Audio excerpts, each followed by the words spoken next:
Davis McCarthy. I'm the current MCR president, which means I know a small amount about the way this place operates, but nothing compared to Professor Denis Noble, who was the Praefectus at Holywell Manor for many years, and he's going to take us through the ghosts of the past of this building. Thank you. Thank you very much. And I want to begin with two very fulsome votes of thanks.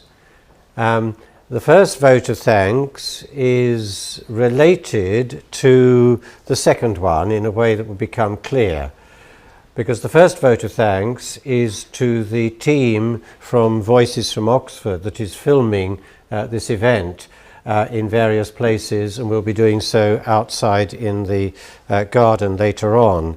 The director of Voices from Oxford, Dr. Kim Sung-hee, and the director also of the project management, Ian Hodgson, and Gail, and somewhere Jan Freeston, is that right? Anyway, Chris. All of you, and Chris. They were so impressed, and this leads me to the second vote of thanks, they were so impressed with what they saw on the website when this was announced that at relatively short notice they asked and offered whether they could come and film the event. Because I tell you, no other graduate centre here in Oxford or anywhere else in the world can put on a show like this. And so my second vote of thanks is to the team, the phenomenal team who have put this together.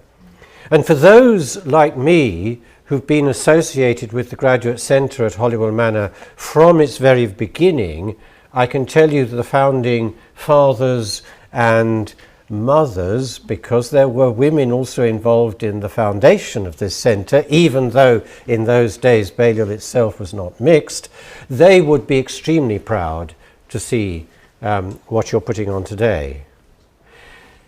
I want to say something else too before I go through the few slides I've got, and that is that you might think that my talk is the light-hearted one.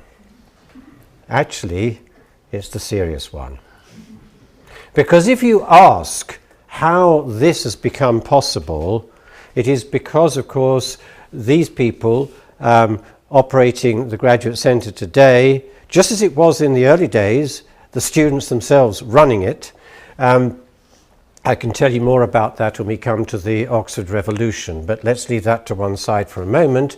Although I should say in passing that John Moynihan, whatever you think of his Hayekian economics today, was part of that revolution too. But what I want to say is that you people stand on the shoulders of those who've gone before. And it is to the ghosts of Holywell Manor that we owe what is happening today. Just a word or two about the origins of the building itself. Incidentally, for those who don't know about it, this magnificent book, edited by Oswin Murray, with the great help of Diego Zancani, also one of the former Praefectuses, who's at the back there, it's superb. It's some of the best anecdotal history that leads to some clear conclusions about what it is that leads to this place being what it is. And of course, I can only evoke a few of the ghosts. If you want more of the ghosts, they're in this book, and some of the ghosts that I will refer to are not even in the book. And you can get a free copy of the book on your way out. Tom, the current Praefectus, has got lots Thank of you copies very and much would for love you that. to take one on when you leave this evening. So I think you should take the whole lot. And then we can ask the college to reprint it because it's really good. And it tells an extraordinary story. There's been a manor on this site, or a building, whether actually a manor house or not, since the Domesday Book in the 11th century.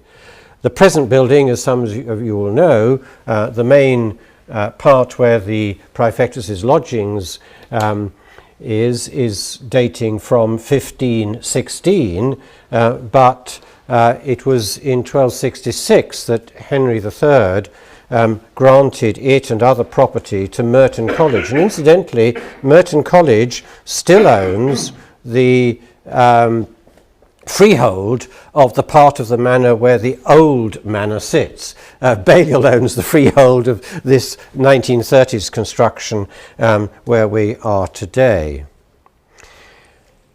There was a real ghost, because for 2 centuries Holywell Manor was occupied by the Napier family, which was well known to be a Catholic family. And one of the priests, born actually here at Holywell Manor, that came from that family, George Napier, was sadly caught and hung in 1610. Now there is a priest hole. Priest hole is above the Praefectus' study in the old manor.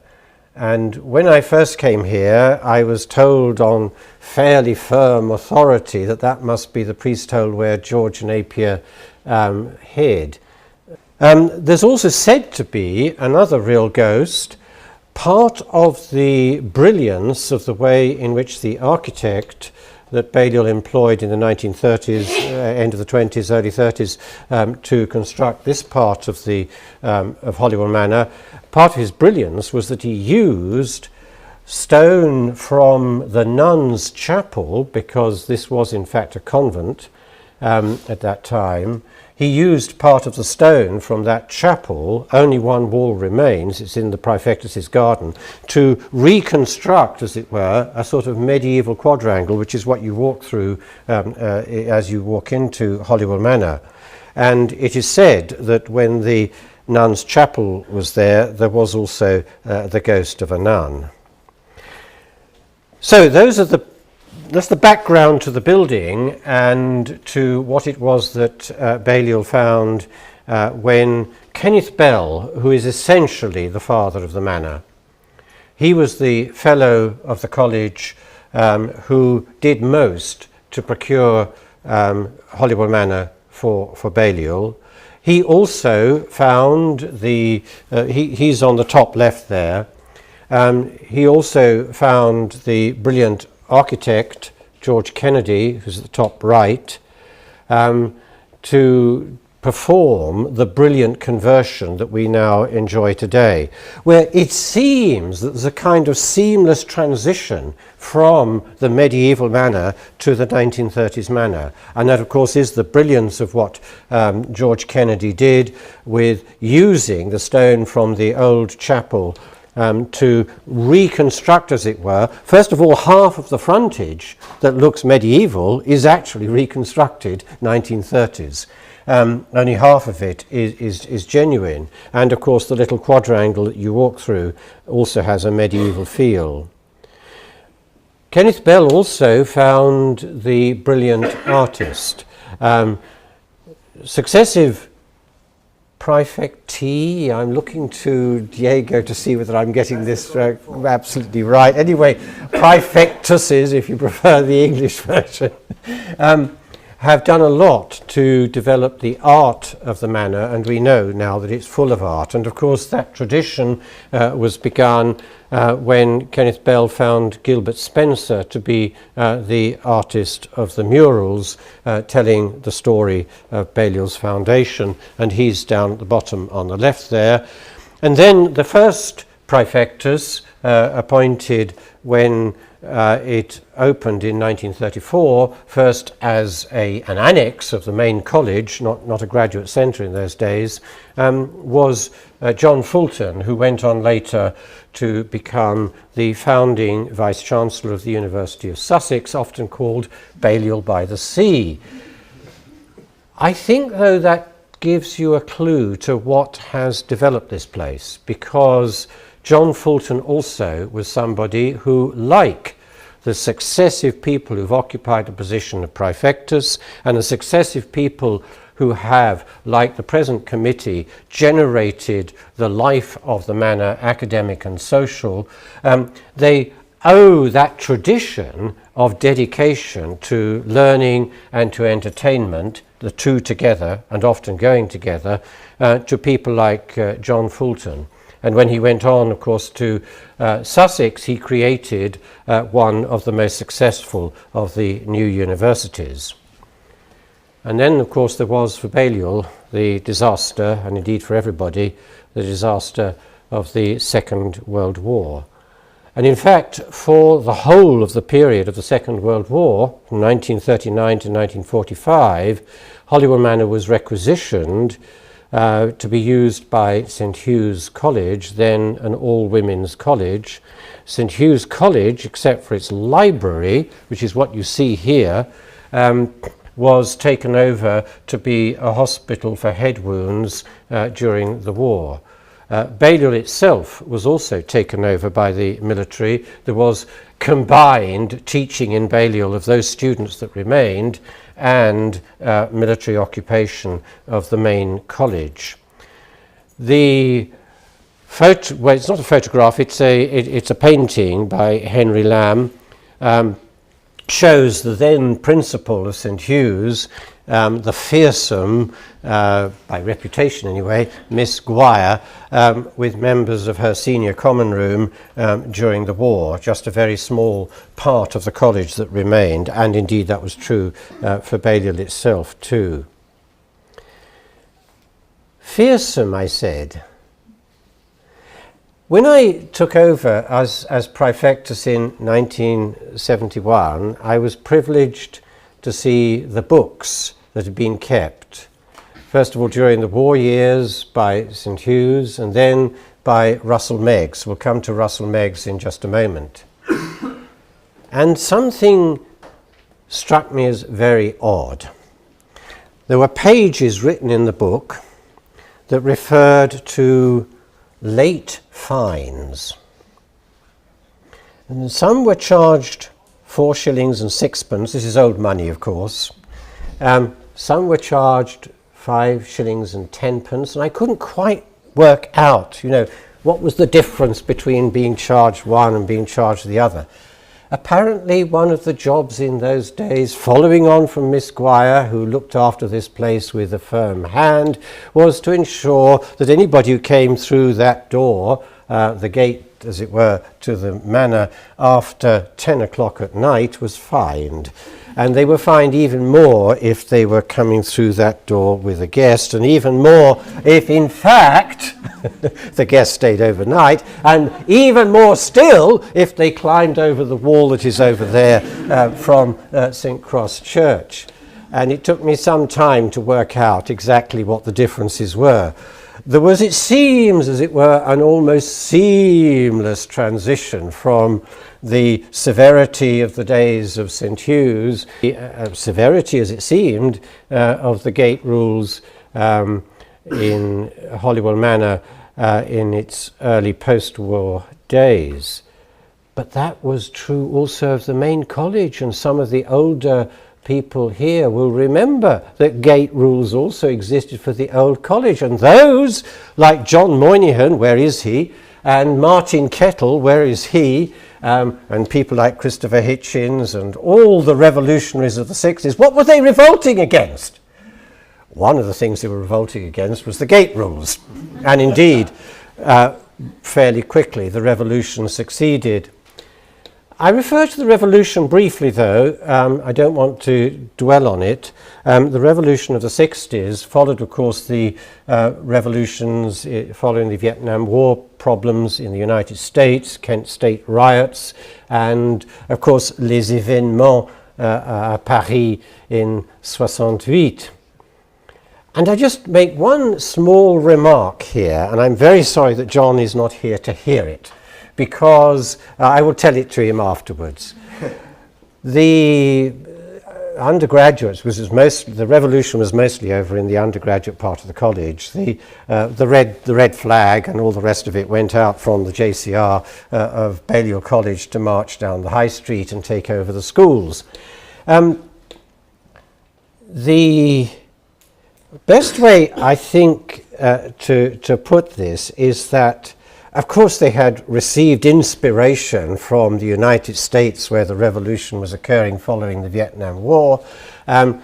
they were also receiving the inspiration from Paris, where the students had written great big manifestos, nous demandons, and so on, you see. And this was translated into we demand. They didn't know enough French to know that the word demand in English means something with a rather different flavour from demander in French, which of course is just to ask. So I come to the Praefectus, the person who in every way, I think, recreated the manor for Balliol after the Second World War, Russell Meiggs, a brilliant ancient historian, huge expert on the trees of the ancient world, amongst many, many other things. He was the eccentric. I mean, Oxford has many eccentrics, but my goodness me, it would be hard to find somebody who is more eccentric than Russell. I remember as a young fellow of the college walking along Broad Street one day, must have been about 1964 or 65, I came here in 1963, and Russell would meet me as he would meet hundreds of other people in the street. You're coming to my party tomorrow. I didn't even know there was a party. And nor did Paula, his wife, know that there was a party, because before she knew it, but actually she did anticipate this was Russell. 100 people would turn up in the Praefectus' lodgings having a great party. Tom? He also...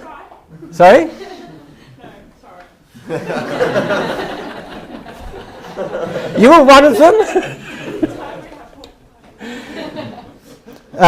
Russell also looked after the garden. Another thing that I found when I came here as Praefectus was Russell's garden book.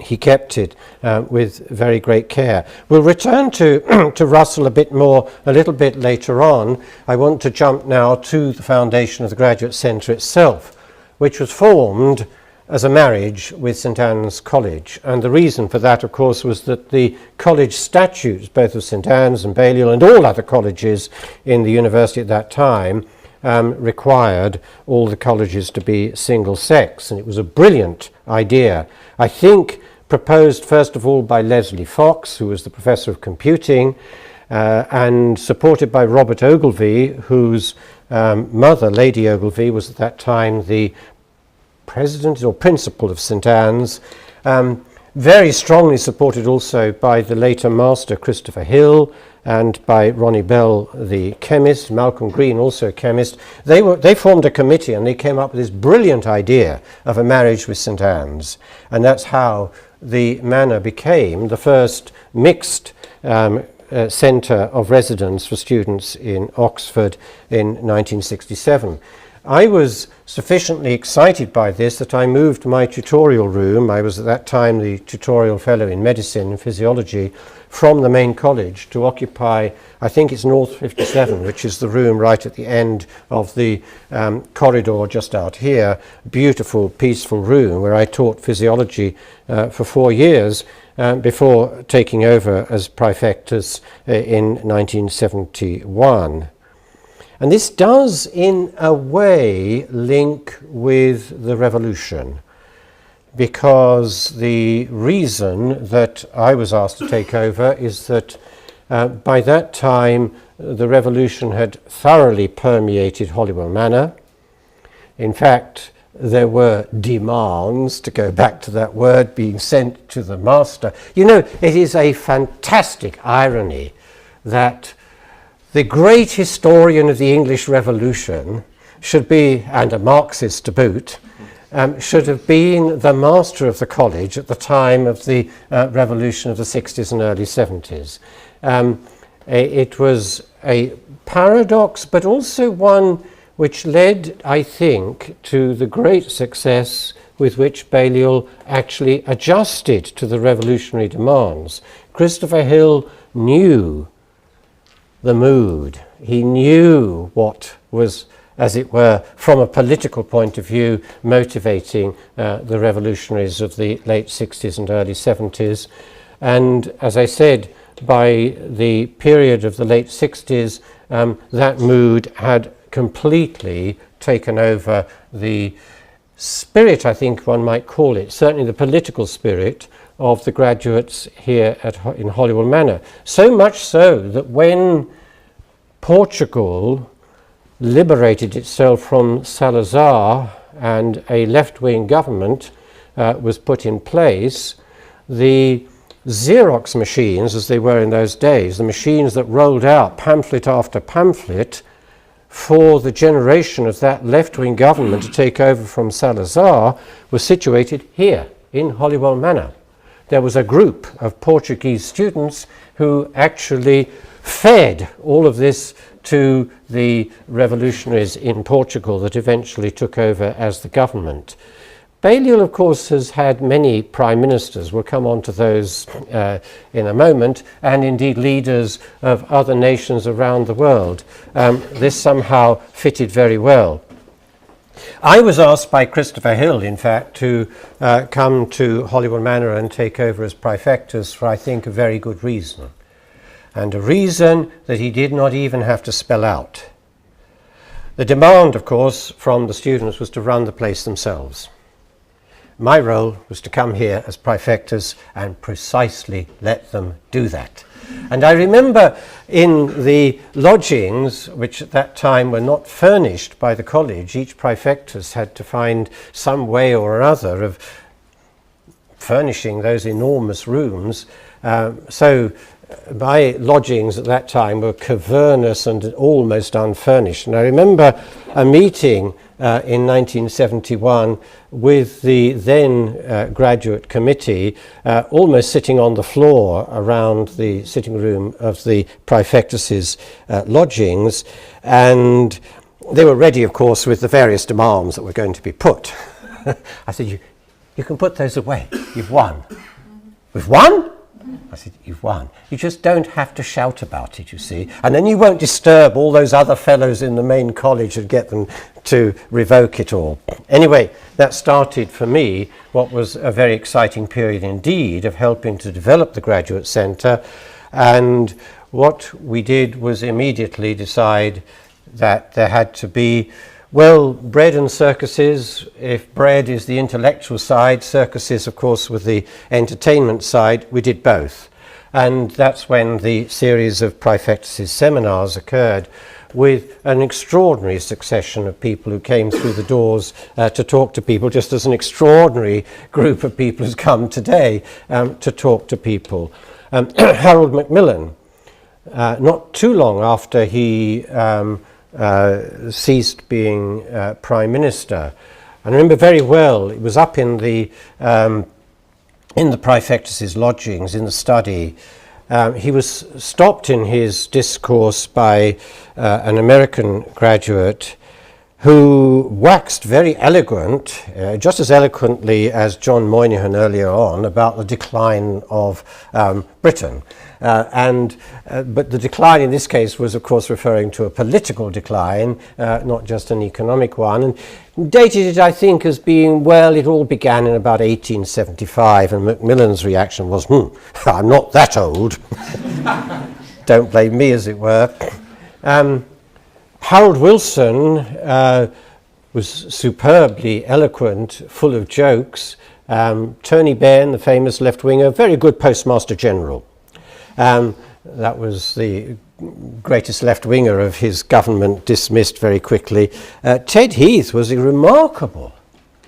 You know, it's impossible to understand today, given the period of Thatcherism and then the later developments of the Conservative Party, it is almost impossible to realise what a broad church the Conservative Party was in those days. I'll just give one little anecdote that illustrates it from Ted Heath. Ted Heath was also pressed by one of the students on a particular issue to do with, it had something related to the question of unemployment and how much unemployment was actually necessary in order. Heath interrupted him. This is a former Conservative Prime Minister, and said, you know, there isn't much unemployment in the Soviet Union. We were all left to work out what on earth he had in mind. Of course, what was true at that time certainly was, as I said, that Toryism in the United Kingdom was a much broader church than it perhaps has been since. There were, of course, also left-wing politicians, Shirley Williams, a very good example of that, and then a whole succession of various authors like Richard Dawkins, Iris Murdoch, Isaiah Berlin, Christopher Hill himself, Charles Taylor, the famous Canadian philosopher, Richard Cobb, the great historian of the French Revolution. French Revolution, grand désastre. Brian McGee, who knew more philosophy than any other philosophers alive, and of course Russell Meiggs himself, and I'll come on to him in a moment, and of course quite a number of media people, Jonathan Miller, Jeremy Isaacs, and many others. Russell was invited to give this talk. He was the person who, as it were, inspired me to think that my talk today should be on the Ghost of the Manor, because that's precisely the talk that he gave. I don't know the exact year, but I think that must have been about 1973. Russell, it's very strange, you know. This was his own territory. He'd been Praefectus here for 25 years. That was his house. It's where his children had grown up. This was his garden. He used to keep the garden. He was the gardener as well as the Praefectus. He was that much of an eccentric. But he was as nervous as anybody, even in his own territory. And there we were, sat in these deep armchairs up in the Praefectus' study. And before everybody had come in and been served some wine, he said, "Dennis, can I just get this started? You see, the hair would go this way and that way, and then he just sat down and started talking. It was marvellous. And I wish we had recording of his talk, because it would have been lovely to have. The bread then was the seminars and, if you like, the inspiration for the kind of extraordinary event that your present committee has put on today. But there was also circuses, and my goodness, what circuses and what fun. Those who were here in those days, I hope there are some who can still remember the Blue Sox. The Blue Sox was a Balliol jazz group that was put together by Stephen Lukes, expert on Emile Durkheim, a great sociologist, now actually professor at New York University. He was a tremendous jazz pianist, absolutely professional level performance. We had to bring great pianos in. It used to be held up there, which in those days was the dining room of the manor. And he was then joined by my brother, Ray Noble, who is, or was in those days mostly a jazz singer, later became a pop singer, but also incidentally an academic. This was almost entirely a group of people doing music who were themselves academics. For those of you who are going to listen to the Oxford Troubadours later on, Ray is now the lead singer of the Oxford Troubadours and will be performing in the garden a bit later on. Sean Lockery, one of the other eccentrics of the manor, he was not even a member of the college. He was a graduate student doing a course that had no degree attached to it, so we had to sort of invent a category for him. Sean Lockery was both a philosopher and a neuroscientist, and there was no way in which one could produce, or those days, it would be PPP, of course, but he wasn't an undergraduate, so it didn't work. Anyway, he was attached to the manor for 2 years. He was a fantastic hillbilly fiddler and got us all dancing in the garden. And Stan Hare. Stan Hare, sadly, is no longer with us, but he is one of the great lawyers of the college, went on to the University of Maryland and became famous as a lawyer for the disabled. He sadly died of cancer quite young. He had a superb deep voice. He would sing, of course, in Russian, the song of the Volga Boatman, and many other songs in Slavonic as well. Now I come to one or two ghosts that are not exactly in the book, but although there is reference to this particular story in the book. I was, at the time, 1976 this was, the secretary of my own professional society, the Physiological Society, and I was able to look at the earliest minute books of the society, founded in 1876, and I saw there a menu card. It was from a restaurant that used to exist in Piccadilly Circus, just at the bottom of Regent Street, and it was a phenomenal menu for the founding of the society in May 1876. But if you look at this menu, it's actually an exact reproduction of the menu, but it says May the 26th, 1976. We took that 8-course menu and we asked the then chef here at Holywell, an Irishman called Pat Mohan. This was his kitchen. He had a huge table here where he chopped everything, and ovens somewhere over here, fridges somewhere over there. This was his domain. And I said to him, almost as a kind of joke, if with money no object and say about 25 diners, could you reproduce it? He said, if you tell me what you want, I will do it. And he did. And this is what he reproduced. One of the dishes, I won't go through the whole menu, one of the dishes is poulet sauté à la Marengo. Marengo was, of course, the famous battlefield of Napoleon. And Napoleon, at the end of the battle, was served by his chef with just what happened to be around. And the chef could find a bit of chicken, he could find a few crayfish. Some people said he had truffles. I rather doubt that part of the story. He certainly had tomatoes and he certainly had eggs. And he created this fabulous dish, poulet sauté à la Marengo. And we, although I doubt whether Napoleon ate truffles on the battlefield of Marengo, unless you've got oaks around and a pig to go, searching for the truffles, you don't find truffles on the battlefield. But we did get truffles. We imported truffles from France, from the south of France, and we imported crayfish from Dublin, and we recreated it all. In fact, the dinner was held up there, where the old dining room was, and there were about 25 of us. They included 2 or 3 Nobel Prize winners. They included 1 or 2 members of the House of Lords, and impressed by the nature of this celebration, the college decided, perhaps unwisely, to send some of its best silver over to Holywell Manor to be used in the dining room.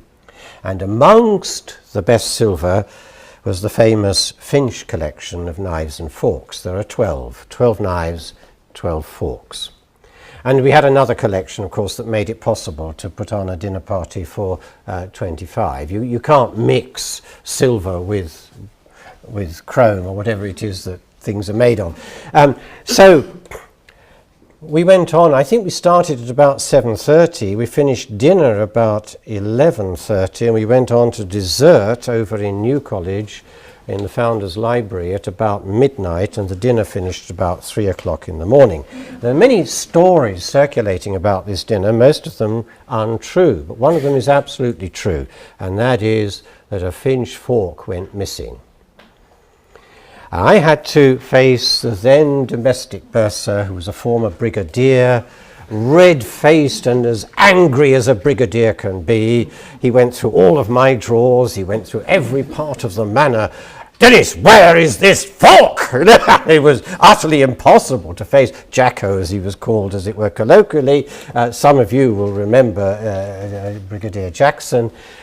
He was a formidable person. So I sort of cowered behind all of this, and I thought, well, what am I going to do? In the end, I composed a very, very delicate message, a little letter to all the diners saying, was it conceivable that in perhaps a little break for the demands of nature, you might just conceivably have put a fork in your pocket? Of course, all the replies came back. Only one of them objected and said, you can't accuse us of anything like that. Everybody else took it as a big, surprise, cause of disappointment that something had gone missing on such a famous occasion. So what the society did, at great cost, it found an almost identical fork and bought it for the, in those days, huge price of about £50. there the story rested, except for the fact that a year later, redecoration was occurring of the lodge of the manor. And the filing cabinet was moved, and there was the finished fork. And what had obviously happened was that the night porter that night had dined marvellously well on poulet sauté à la marengo and on many other things. And of course, whoever was the major domo upstairs looking after the event can't have realized the great value of this fork, and so just put it on the night porter's tray, and the rest of the story is obvious. Of course, an even more red-faced Jacko came to see me the next day and said, you're right. Anyway, the college reimbursed the society with a crate of champagne, and we enjoyed drinking it with Jacko, and that was the end of the story. No, not quite the end, because here's another ghost.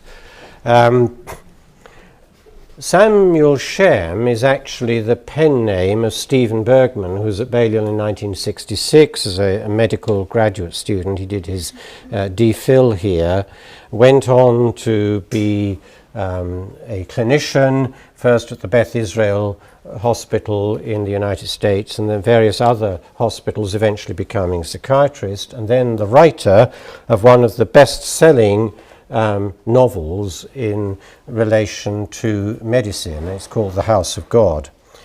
He's been back to Balliol 2 or 3 times to talk to the medical society, nearly all the medical students by The House of God. Don't want to get distracted by that, though. He was inspired by the story of the centenary dinner of the Physiological Society to write the play Napoleon's Dinner, which was put on off-Broadway, or if there's an off-Broadway, I mean, the Ragtime Theatre, the Impossible Ragtime Theatre is, of course, not actually on Broadway. He wrote 2 plays at that time, both of them performed. And Napoleon's Dinner, of course, is inspired by the fact that the dinner included poulet sauté à la marengo. And I want to pay tribute also not only to Pat Mohan, who brilliantly put this dinner together and then received a standing ovation at the end of the dinner, but also David Blake, another one of the great chefs here at Holywell. He was brought in by the then bursar Peter Roberts. David Blake was flamboyant in the extreme. Some of you will remember the Burns Nights, and they still go on.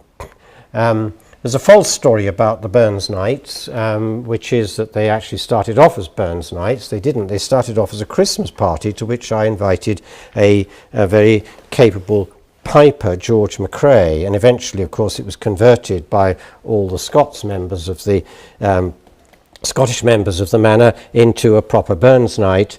In addition to the Burns Night, where David Blake would dress up in the most outrageous Scottish costumes, skirts and all, and then serve us all Athelbrosa. He was also terrific at doing a barbecue in the garden in the summer, during the summer parties when the Balliol Players performed here.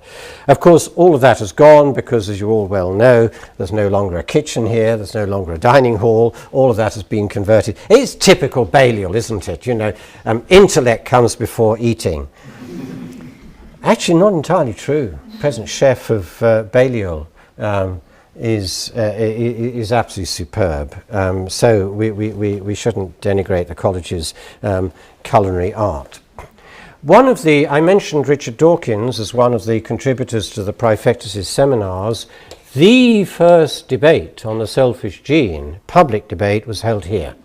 It was up in the manor, and it was a debate when the selfish gene appeared in 1976. This is the original cover of the selfish gene, with Tony Kenny, who's by then, no, I'm not sure that he was the master by then, but he certainly became master very soon after that, and of course one of the most erudite philosophers that Oxford has ever produced. Charles Taylor, whom I referred to earlier on, was back in Oxford from Canada and came together with Tony to debate with Richard and me on the selfish gene. I don't want to spend too much time on this, other than to say that it was, for me, a seminal event in many, many ways, and I'll indicate that when I come on to the next slide.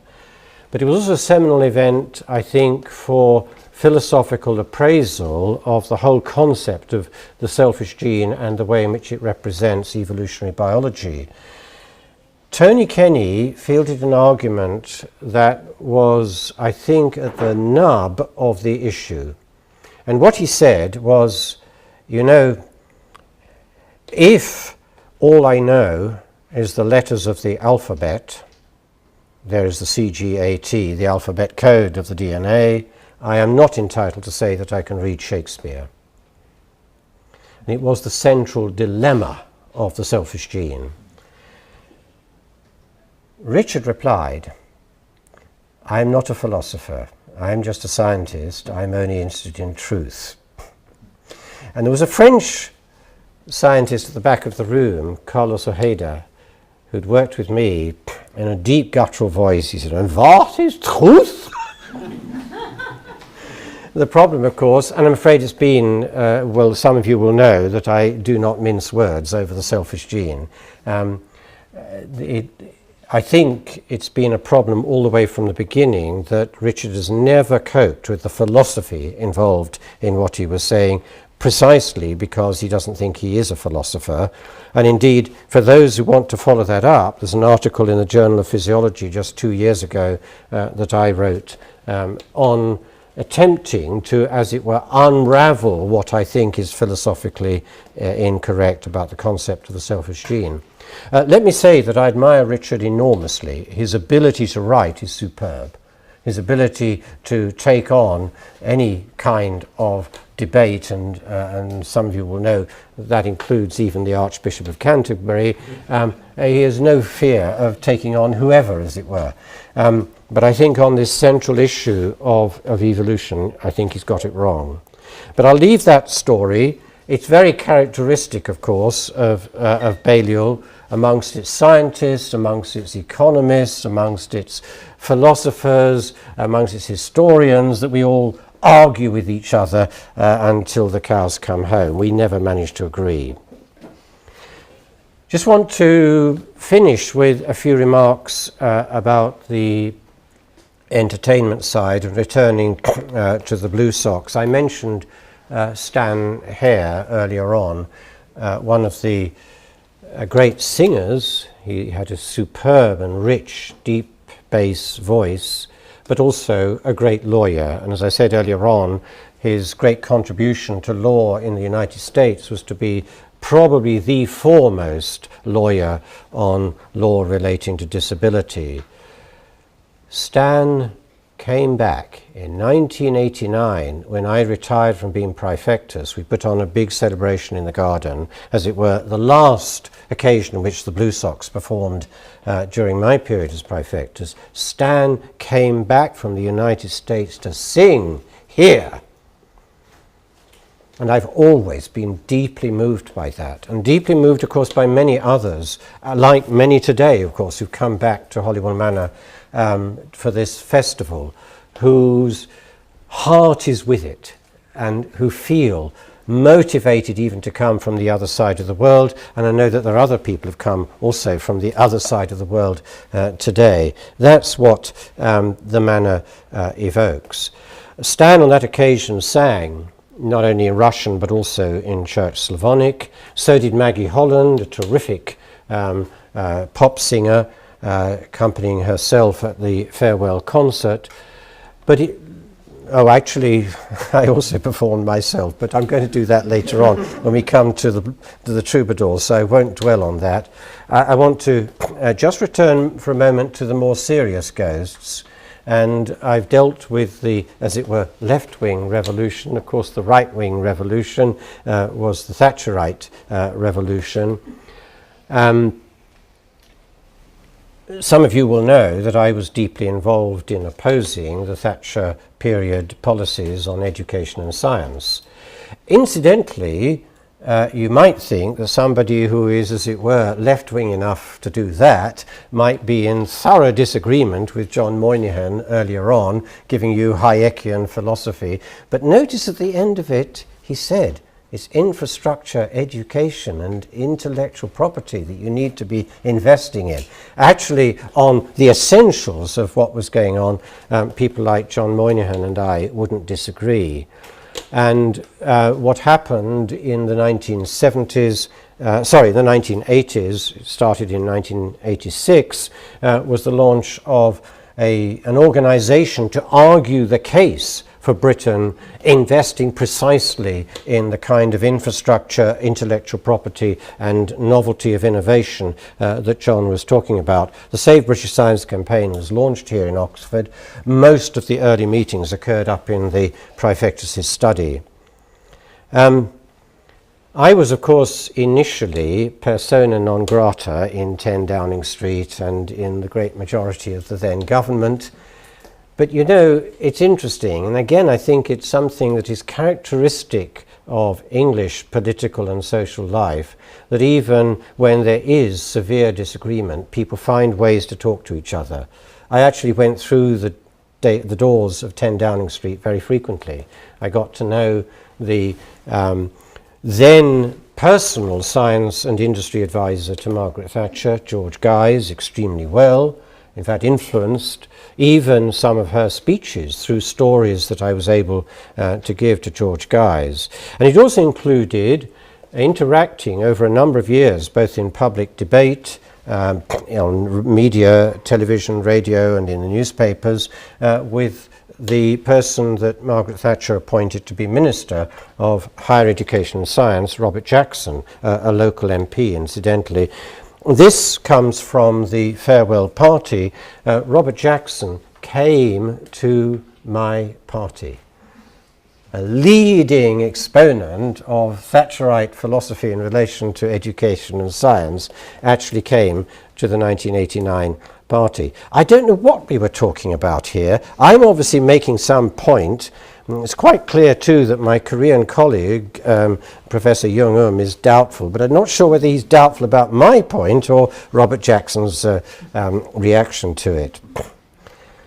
I think, though, that illustrates another aspect of the Ghosts of Holywell Manor, indeed of Balliol generally, which is that however much we disagree with each other on academic, political, economic, and many other aspects, as it were, we all know how to have a good drink together, and we all know how to get on with each other, and that also has been something that has characterised the manor over a long period.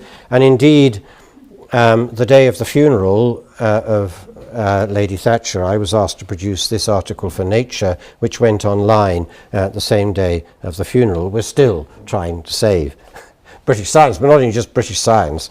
The whole of education, of course, needs to be valued much more highly, particularly including the humanities. I finish with just one more ghost. One of the students here in 1988 through to 1989 for 2 years was the diminutive and highly intelligent and multilingual Owada Masako. Owada Masako was the daughter of Ambassador Owada, who was the Japanese ambassador to the United Nations, and a man of extraordinary depth and breadth of understanding of the world. I remember a talk given by Ambassador Owada in the master's lodgings in the college, and it must have been about 25 years ago. And it was characterized by that ability to view the world as a whole, as it were. He wasn't speaking just as a Japanese ambassador. He was speaking as somebody who cared for the direction in which the world as a whole was going. Masako was his daughter, and he, of course, had made sure that she'd been educated both at Tokyo University, Tokyo Daigaku, at Harvard, and of course she also came here where she was tutored by Sir Adam Roberts, the professor at that time of international relations and now president of the British Academy. This is a photograph taken in the Imperial Palace because she later became married to the Crown Prince of Japan and is the Crown Princess of Japan, and incidentally, since 1995, an honorary fellow of the college, one of the very few honorary fellows that are also female. And so I'm going to finish. I think time-wise we're just about all right, are we? Good, and just 2 minutes to finish. I want to finish on a very, very important remark. And I think it's illustrated again by the extraordinary range of this festival and also the extraordinary range of people who've come to it from all over. And that is that one of the big privileges of working in this college and having worked in this graduate centre for many years is that wherever we travel in the world, we find people from the college in positions of authority, positions of influence, and people with whom we can have extraordinary discussions. And the imperial ghost, if I can refer to her as that, was no exception. And indeed, her husband, the Crown Prince, also no exception, because it led to an invitation to go to the Imperial Palace archives to see one of the most extraordinary treasures. They have kept a medical text, that family, have kept a medical text for over 1,000 years. It's actually a Chinese medical text, the I Xin Po. It was put together by the physician to the emperor in 984 and has been kept there ever since. It's huge, absolutely enormous. And it was through contact with her and her husband that I was able to go and see the scrolls kept in the Imperial Palace. And the end of this little bit of story is that the Bodleian Japanese Library now has the complete set of print from the woodblocks made from the scrolls that is the I Xin Po. It's about 30 volumes. It's absolutely enormous and a huge treasure of the kind of medicine that has been developed in China, in Korea and in Japan. And incidentally, it's also led to two Praefecti coming together, because the former Praefectus Diego Zancani is one of those helping us on the project. I think it should become another Balliol Interdisciplinary Institute project. Here you go. And so I finish with a toast to the future ghosts of the manor, because I'm sure there will be many others. Thank you to all of them, the ghosts of time past, the ghosts of time future, and I'm happy to take any questions, remarks, criticisms, or whatever. Thank you very much.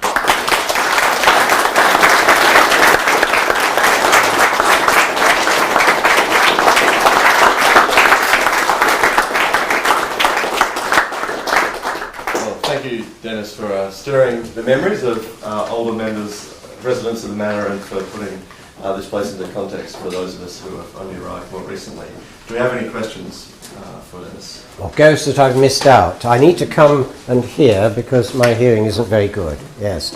Should we take you first and then yes? Oh, it causes much amusement amongst the students now to hear that this place was once a home for fallen women. Yes, exactly so. How did that fit into the history?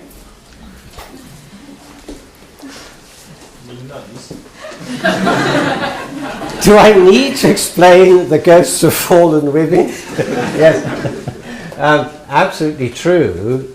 The Cleo sisters, as they were called, who left this building, and was the reason, of course, why it came over to be possible for Balliol to obtain it, were a group of Anglican nuns, and I think the order still exists. I'm looking around to see whether anybody knows the history better than me, because of this was not the mother convent, it was a sub-convent to one somewhere else. They still exist. And I think perhaps the better way to put it is that they were a convent that specialised in looking after, educating and feeding single mothers. And they're, of course, well, fallen women. I don't need to say more, do I? But So they were called the Magdalens.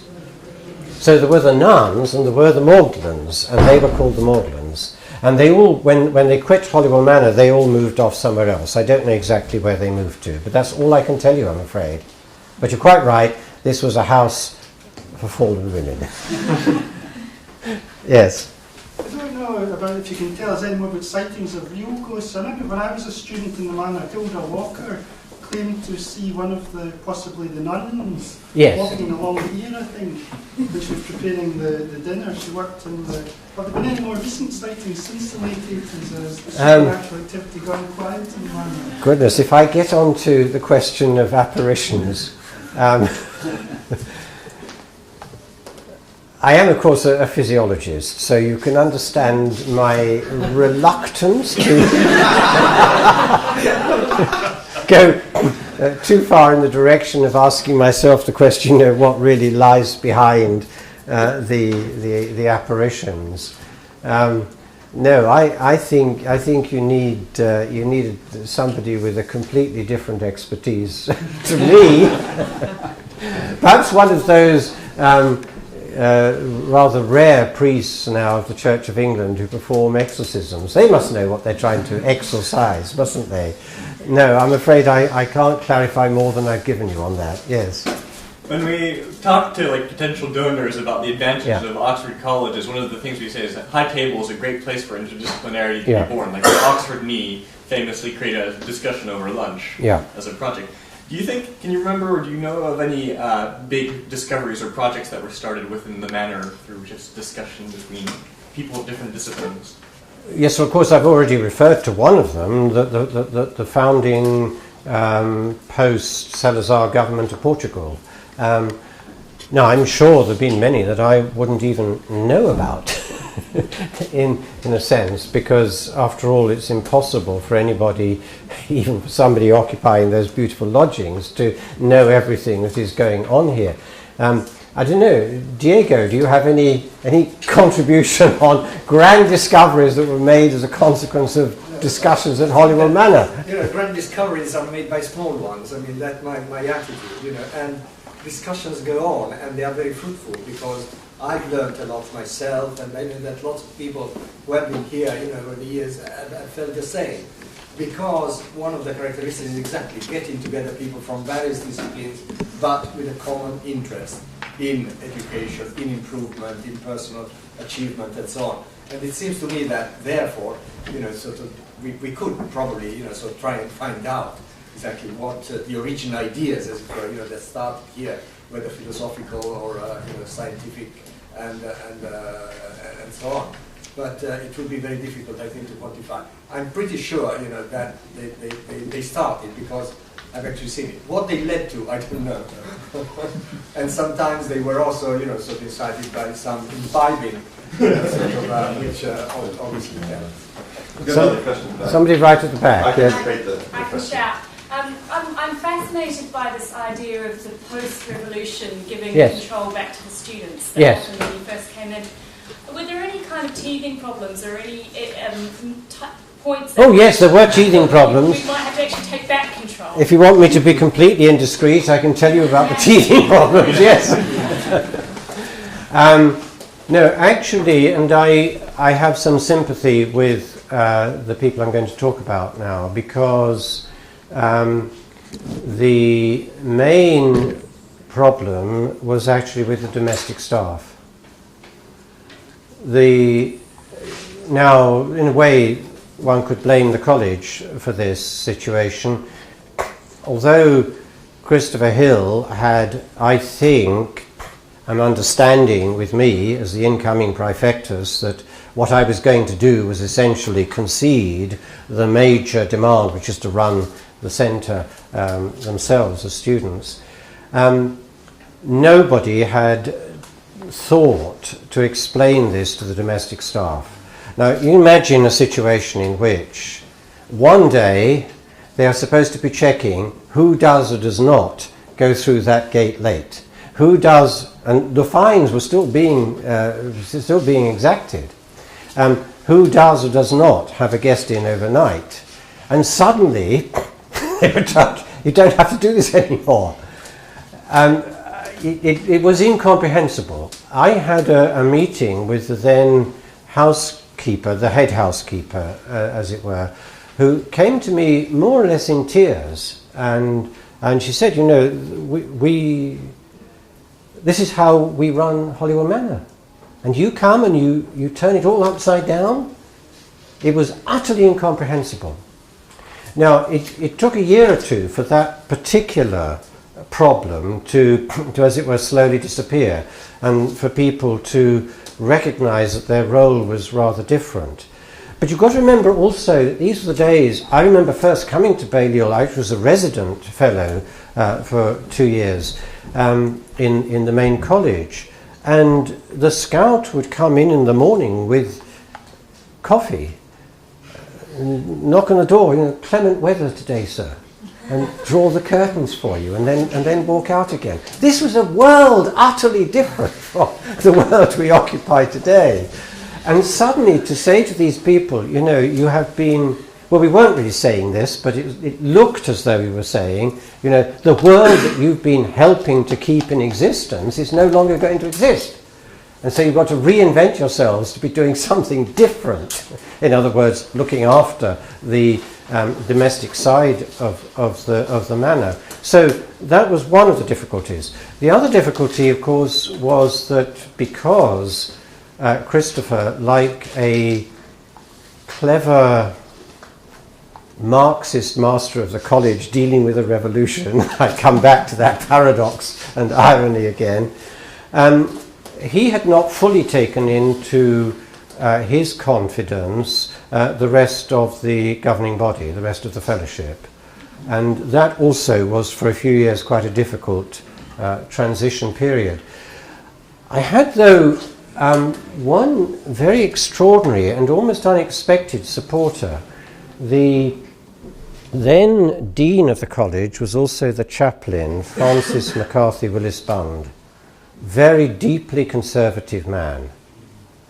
And on an occasion soon after I took over as Praefectus, I had a very interesting dinner discussion with him while having a dinner in the senior common room. We were just, as it were, sufficiently apart from everybody else to go through this.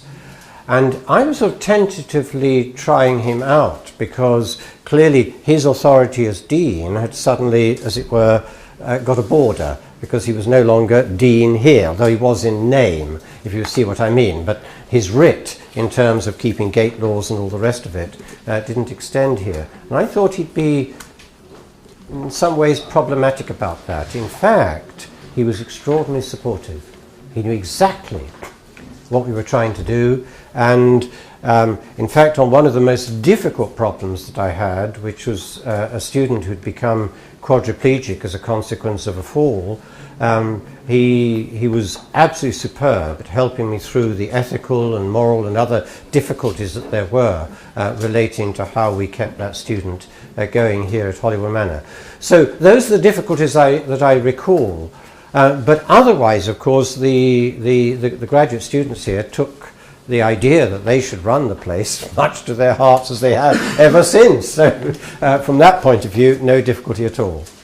I think we'll have to leave it there, but I can always talk to Denis more over a cup of tea or coffee later on. So please, join me in thanking him once more. Thank you.